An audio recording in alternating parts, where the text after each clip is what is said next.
Coming up on Juice and Java, SU sues the developers behind luxury apartment complex The Marshall, what the school is alleging and how the developers may have breached their contract. And a look at a long week of climate protests. Find out the massive amount of people who came out to participate and how the president singled out one 16-year-old for taking action. All that and more coming up. Juice and Java starts right now.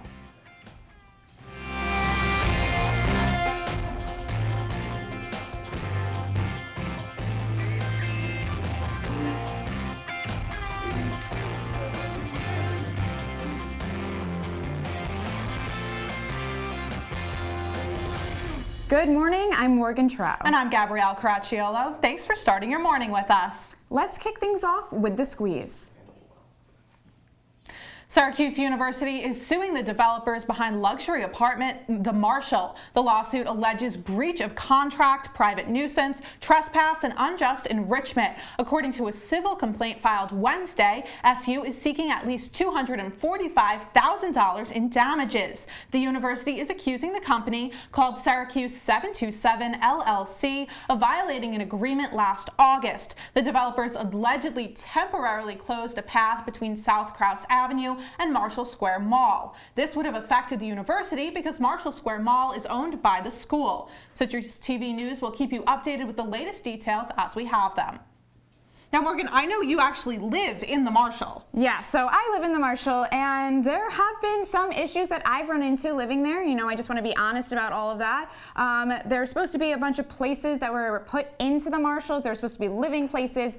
My door wasn't actually fixed. I guess somebody had broken my door before I had moved in, and it wasn't fixed until still now. So we're not really sure what's going on with that, but there's definitely some issues. I'm glad Syracuse is taking action against it, though. Yeah, and so last August, when they're alleging this took place, the Marshall was supposed to be finished with construction, and they actually weren't. So students who had signed a lease for last school year were not able to move in to their apartments until about 6 to 8 weeks into the semester. That caused a lot of issues. Having that pathway closed caused a lot of issues. But I'm most disappointed about Funkin' Waffles having to close because the Marshall is now in that I know, spot. Funkin' Waffles, Chuck's, which was a senior bar. I know a lot of people are really upset about that.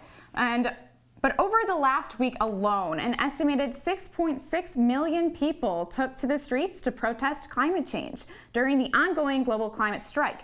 This movement is led by Swedish teenage activist Greta Thunberg. She gave a speech to world leaders at Monday's UN Climate Summit, where she accused them of not doing enough and ruining the world for her generation.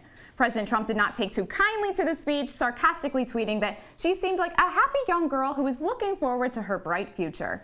Thunberg turned the tables on the tweet, making it her Twitter bio. At the Montreal Climate March on Fridays, she said that she thinks people are attacking her because they are afraid of the power that she and other activists have. It's been disappointing to see so many people attacking people for, using their right to free speech and saying such nasty things about them online. If you disagree with maybe the way somebody's going about implementing change or the policies that they stand for, then you should go after the ideas and not the people. She's 16, and I think you need to just be a little bit nicer. Yeah, I think there should be a level of discourse that we have between, social media and also minors. President Trump taking to social media is a very interesting way. It's not new for him, so we're pretty used to that. But definitely not a surprise to see him tweeting his response. It's not a surprise. However, I know that he brushed past Thunberg at the event, and so, we'll never know what's going to happen with him, but we do know that she's a very inspiring young woman. That's right. And as sea levels rise across the country, across the United States, might be finding themselves in a foul-smelling situation, that is. The UN reports show that 1 in 5 U.S. homes use septic systems, which will become vulnerable as heavy rains and water levels continue to increase. More than 60 million people will have a harder time flushing their toilets. However, one state in particular will share a bigger burden than the rest of the country. Florida is home to nearly 2.5 million septic tanks, which is roughly 12% of all the tanks in the country. I think that this is super interesting because this mainly affects, the East Coast and Florida, but coming from the Midwest, we use sewage systems. We actually took a class trip to a sewage facility to learn about the environmental science of that. And, you know, I think it would be better if we sort of started to install that in like wake of climate change and the crisis that we're going through right now. Yeah, it definitely is going to be an issue that people are going to demand quick change on this if that starts to occur. So I think we will see some of those other systems go into place. It can cause problems for drinking water, which we definitely don't want to see. Flint, Michigan still is having issues with drinking water there. We don't want that to expand to the rest of the country. So definitely going to need a quick solution. Yeah, and in some lighter news, Baby, when you talk like that, you make a woman go mad. that's just a small preview of what we can probably expect from this season's Super Bowl halftime show. Both Shakira and J-Lo will be hitting the big stage for the championship game. The singer sharing the news earlier this week on Twitter. The NFL confirming the report soon after. Shakira posted this tweet saying that it doesn't get any better than this, and J-Lo tweeting out a picture with the caption, "This is happening." The 54th Super Bowl will take place on February 2nd at Miami's Hard Rock Stadium. I think it's interesting that they're having two women headline. Usually there's just one person that headlines, like when Bruno Mars headline, it was just him, one guy. So two women, are they going to give them more time to perform? There are definitely a lot of hit songs from both of them that people are going to be very excited to see. But I think people expected J-Lo to be headlining by herself. So I'm a little surprised to see that. You know, the two powerhouse women are both so unique in their styles, and I think them coming together is really, really good, especially in the NFL, which is now trying to be more female-based, but I think they chose these performers because of the Latin American roots and because it's taking place in Miami. So I think it was a good pick overall. I am wondering why they chose two, but I think it's going to work out really, really well. Yeah, and they've said that there are expected to be some other people announced in the coming days. I'm not sure if that's going to be who's singing the national anthem and those kind of things, or if they're going to be adding to that whole lineup. But I love J-Lo, love Shakira, so I'm definitely excited to see them. And moving across the waters in Saudi Arabia is now opening its doors to international tourists. Before now, the kingdom only allowed visas for pilgrims, business people, and expat workers. But yesterday, the country launched a visa regime for 49 countries, including the United States. The move comes as Saudi Arabia tries to cut its economic dependence on oil. The country also hopes the motion will increase foreign investment in the tourism industry. In addition, the country is relaxing its strict dress code for female visitors. While women will not face the same body covering dress code that Saudi women must wear, they will still need to dress modestly. And, you know, they're calling this sort of Vision 2030. So they're expecting over 100 million people annually, which is more than Italy sees a year. I think that may be a tad unrealistic. To expect more people coming there than a country like Italy, where, there's just so many different reasons. I was just in Italy over the summer and it was incredible. I don't know that they're going to have that many people come, but I think when you do open your doors and have more people coming into the country, that can only be a good thing. You're having more exchange of ideas and cultures, and so that's definitely a positive. Yeah, and I wonder if they're relaxing for female visitors, if maybe that will sort of push them in the direction of relaxing for, women who live there. So I guess we're just going to have to see. But, moving down under, some Australian Facebook users will no longer be able to see the amount of likes and reactions on other people's Facebook posts. According to the social media giant, this is part of a continued attempt to reduce social pressure among users, adding that users will still be able to see the number of likes on their own posts, just not the amount on other people's. The company spoke with several mental health experts and anti-bullying groups while developing this change. The sister platform Instagram had a similar trial earlier this year in several different countries, also to create a less pressured environment. Neither platform has stated whether the change is permanent. I think this is really interesting. So you won't be able to see the likes from other people. It sounds like you'll still be able to see who likes your own post. So the idea is that you're not comparing yourselves to others. But when they first implement this, if you normally get 10 likes and you're seeing that you get 5, then you're still going to have that same psychological kind of dissonance when you're going to be upset about that. So I'm not sure how this is going to work. I know a lot of social media influencers are speaking out against this because, they make a lot of money and that's how they make their living. That's what they do. Yeah. So they post on social media, they work with brands. Right, so it depends on how many likes that they are getting. So if brands can't see how many likes that they get, they won't be able to make their money that way. Coming up after the break, Talking Point executive producer Erin Lyons is in studio. And she'll break down everything going on in Washington, D.C. Stay with us. Thomas, you've got pre-diabetes. But with more exercise and a change in diet, it can be reversed. I've tried exercising. It just makes me hungry for bacon. I love bacon, too. And who really likes to exercise? Not me. Me neither. Nobody. So we're good? What? Oh, you still have pre-diabetes. Big time. Here's your check.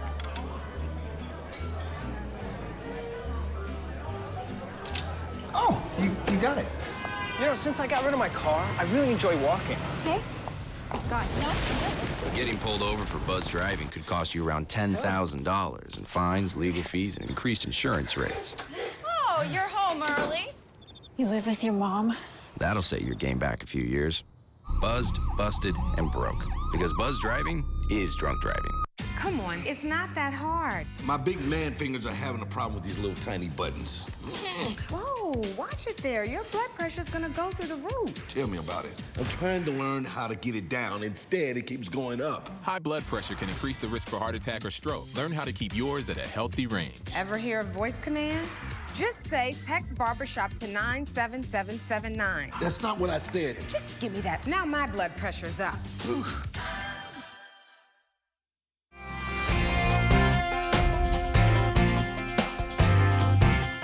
The impeachment inquiry against President Donald Trump is moving forward today. The first House Republican has come out in support of the inquiry. News broke earlier this week that Trump asked the president of Ukraine to interfere in the 2020 election in exchange for military aid. Citrus TV's Talking Point executive producer Erin Lyons is in studio to give us the latest on the push for impeachment. Erin?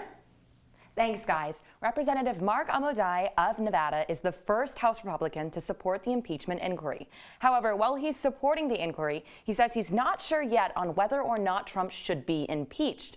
Amodei is a fourth-term congressman from Nevada. He's also the head of Trump's re-election campaign in Nevada. Now, in 2016, Trump lost that swing state to Clinton by just under 30,000 votes. According to the New York Times, a majority of House representatives support the impeachment inquiry. 223 House Democrats support the impeachment. And with Amodei's announcement, the total number of representatives is now at 225. House Speaker Nancy Pelosi started the official impeachment inquiry on Tuesday. She said the president's actions left the House no choice. The actions of the Trump presidency revealed the dishonorable fact of the president's betrayal of his oath of office, betrayal of our national security, and betrayal of the integrity of our elections. Therefore, today, I'm announcing the House of Representatives moving forward with an official impeachment inquiry. Now, the push for impeachment started early this week. Reports broke about a phone call between President Trump and President Volodymyr Zelensky of Ukraine. In that phone call, Trump allegedly asked Zelensky to investigate the son of Trump's Democratic rival, Joe Biden, in exchange for military aid. That phone call happened in early July, and a whistleblower filed a formal complaint about the call. That complaint was declassified on Thursday. The White House released a summary of the phone call in question on Wednesday. And just yesterday, 3 House committees sent out their first subpoenas in the inquiry. The House Intelligence, Oversight, and Foreign Affairs Committee sent a subpoena to Secretary of State Mike Pompeo. Pompeo has until October 4th, next Friday, to answer the subpoena. According to Politico, the House will send out more this week to witnesses and documents. The first hearing could come as early as next week. Back to you guys. Thank you so much, Erin, and be sure to catch her show Talking Points on Monday nights at 7:30. And when we come back, Juice and Java correspondent Carmela Boykin is back to tell us what the weather will look like this coming week. Stay tuned. Your daughter just had her first breakup. Do you A, put yourself in her shoes, B, console her, don't worry, sweetie. This is gonna happen a lot. or C, find her a new boyfriend? Nice single boys. That was weird. As a parent, there are no perfect answers. But you don't have to be perfect to be a perfect parent. Thousands of teens in foster care will love you just the same. Every time I hear the alarm bell go off in school, I think it's an air raid. A lot of houses in our neighborhood have been destroyed. I like to close my ears and sing songs whenever the bombs come close. I'm worried our new neighbors won't like us. But I know it's all gonna be worth it. I just want my family to be safe. But these are not my words. These are not my words. These are not my words.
Welcome back to Juice and Java.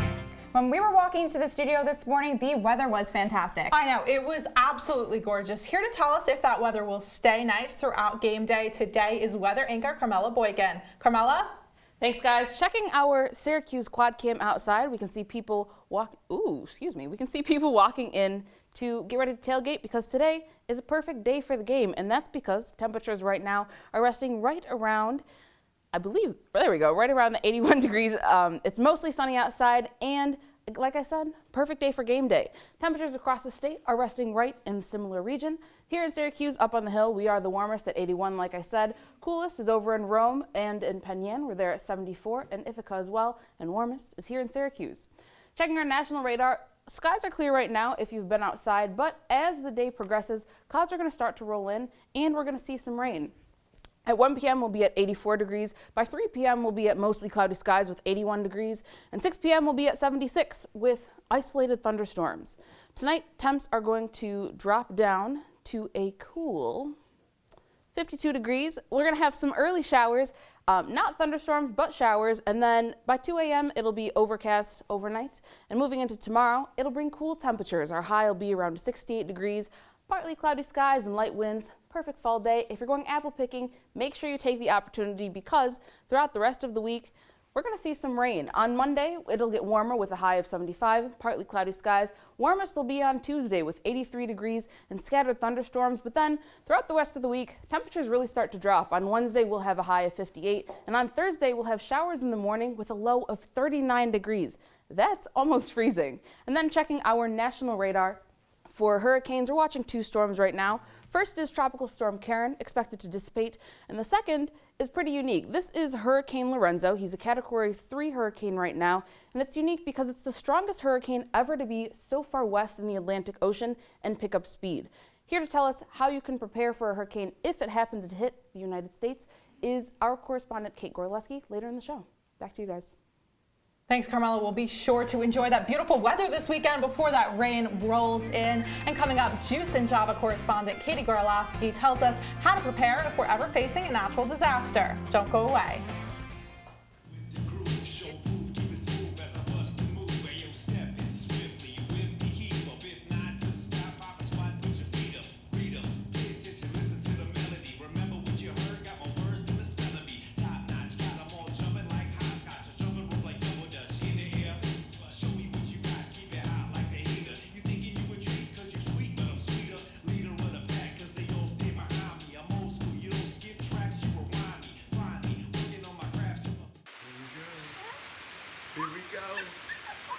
We're gonna go out there in the rain. You're gonna get wet. All right, here we go.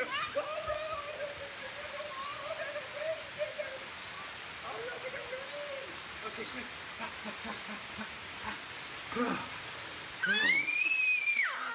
Oh yeah, yes. So much fun. Mwah.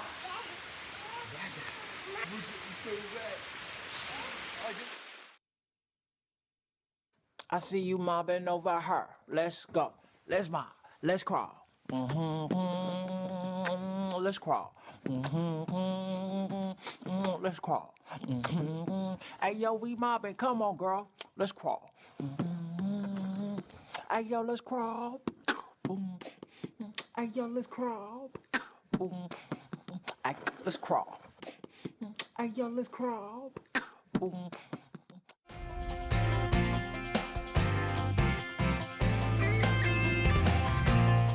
There have been 18 named storms so far in 2019, 5 of them being hurricanes. That's not to mention the floods, earthquakes, tornadoes that have occurred so far this year. So with all the disasters seemingly coming our way, it may be time to take a look at how to prepare.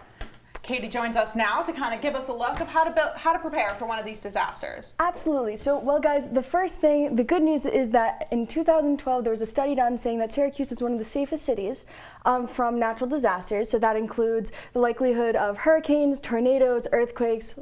Little to none, not going to happen.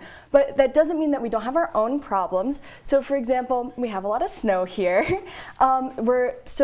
For those living on South Campus or living off campus, it's important to remember to deal with those challenges that come with snowfall, like losing electricity or heat. Okay, so can you tell us a little bit more about other kinds of things that we should prepare for? Absolutely. So it's important to remember that disasters come in many different forms, and the ones that most concern the community may change over time. For example, during the Cold War, children were shown this video to practice for a possible nuclear bomb. There was a turtle by the name of Bert, and Bert the turtle was very alert. When danger threatened him, he never got hurt. He knew just what to do. He ducked and covered, ducked and covered.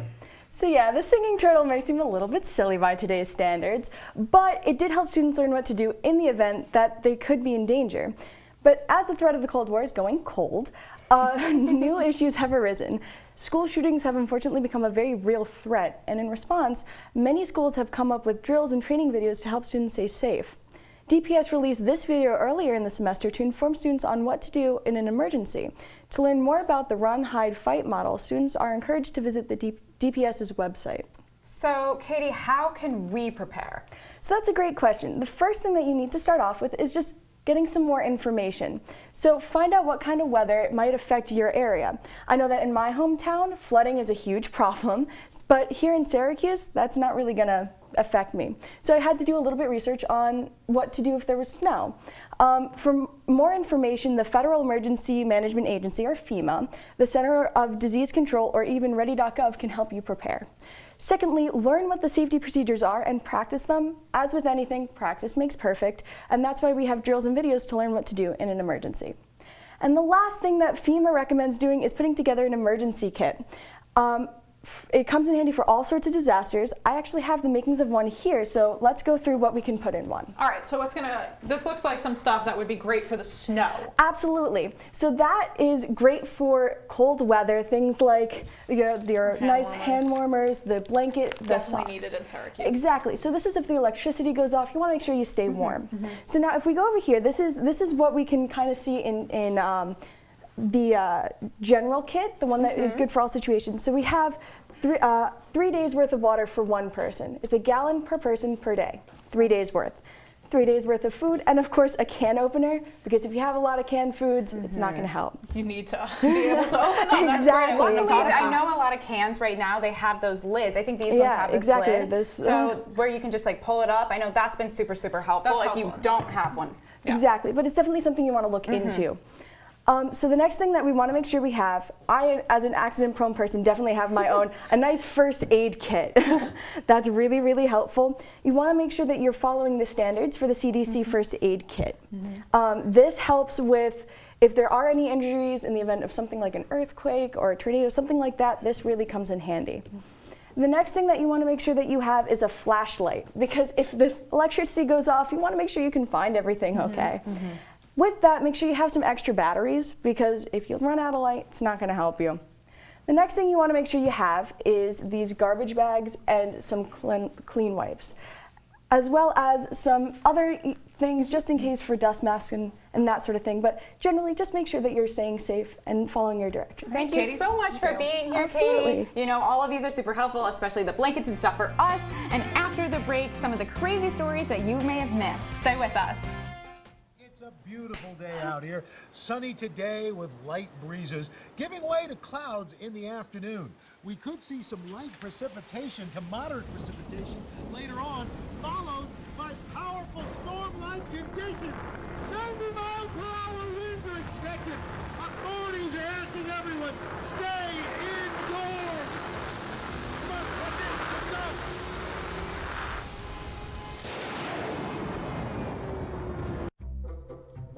They call me Maxie, but I prefer tripod.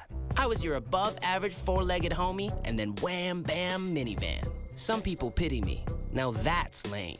I still run, fetch, and swim. And the ladies love me. I'm the ultimate wingman. Just don't ask me to high five.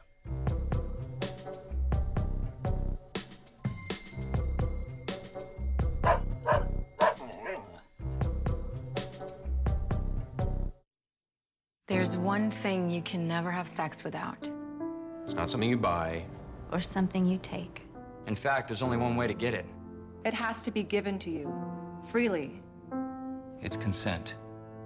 Because sex without it isn't sex. It's rape. Consent. If you don't get it, you don't get it.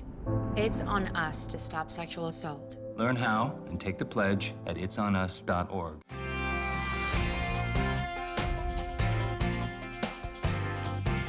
Welcome back to Juice and Java. We cover some of the biggest stories at the top of the show every week. But we'd also like to highlight some that don't get as much attention.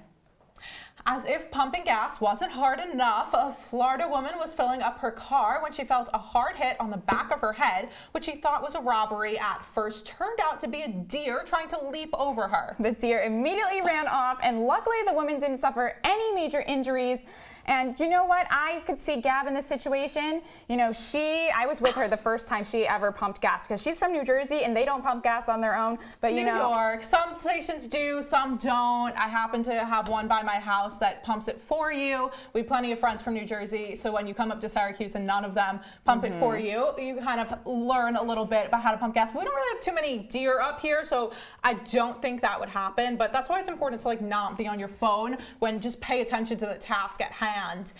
Because hopefully you'd be able to avoid that kind of accident. Yeah, you do not want a deer hitting you in the head. You do not want that kind of story to have a concussion from. Certainly not. And if you think your coworkers are crazy, an Albany woman is accused of feeding her fellow employees bean dip.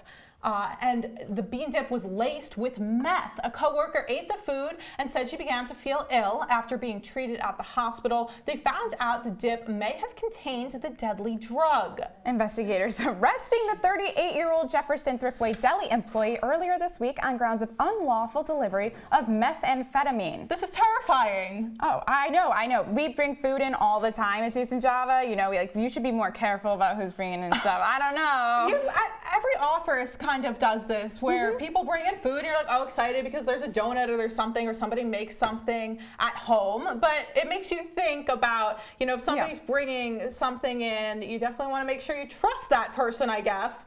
Also, don't drug your friends. Just don't do it. Don't drug your coworkers. It's illegal. So maybe that's something you should just stay far, far away from. And that's all for Juice and Java this morning. Check us out online at CitrusTV.com and follow Citrus TV on Facebook, Twitter, and Instagram. I'm Morgan Trau. And I'm Gabrielle Caracciolo. Good night.